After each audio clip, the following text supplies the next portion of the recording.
హల్లెలూయా. యోవేలు గ్రంథంలో నుంచి ఈరోజు వాక్యం చదువుకుందాం.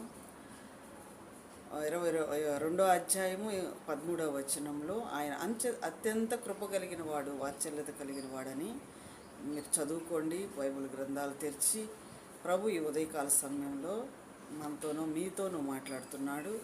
ఆయన హృదయం అనే హృదయాన్ని చుంపుకోమంటున్నాడు.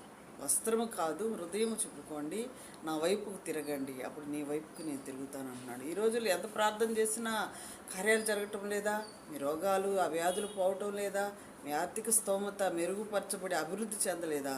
అది ఈరోజు అంటున్నాడు దేవుడు. నేను చాలా కరుణ కలిగిన దేవుడిని, వాత్సల్యత కలిగిన దేవుడిని, కానీ మీరే నా వైపుకు తిరగటం లేదు. మీరు చింపుకోవాల్సిన వస్త్రాలు కాదు. కొంతమంది చింపుకుంటారండి వస్త్రాలు. ఎలాగంటే నేను బ్రతకడం వ్యర్థం అంటూ విసుగుపడిపోవడం కూడా వస్త్రాలు చింపుకోవడం సమానమే.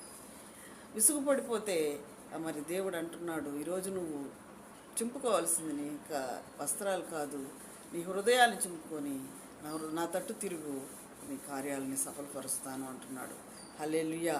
అలాగ చేసి దేవుడు నామానికి మహిమకరంగా జీవించాలని కోరుకుంటూ ఈ వీడియో తీస్తున్న మరి నన్ను కూడా మీరు జ్ఞాపకం చేసుకొని మరి వీడియో చూడండి, లైక్ చేయండి, సబ్స్క్రైబ్ చేసుకొని వీడియోకి సపోర్ట్ చేయండి. దైవ సేవకురాలు మీ ముందుకు వచ్చింది.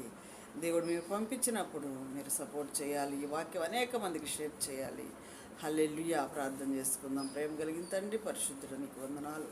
వేవేల దూతల చేత కొనియాడబడుతున్న మా ప్రభువా, మా రక్షకుడా, మా విమోచకుడా, మా కొండ, మా కోట, మా శైలమా, మా శృంగమా, నువ్వు తప్ప మాకు ఇంకెవరు లేరు ప్రభు ఈ లోకంలో. నా తండ్రి అయ్యా, మా కన్న తండ్రివి, మా ఆత్మీయంగా మమ్మల్ని అభివృద్ధి పరుస్తున్న దేవుడివి ప్రభువా. అత్యంత కృప కలిగిన దేవా, నీకు స్తోత్రము నాయన.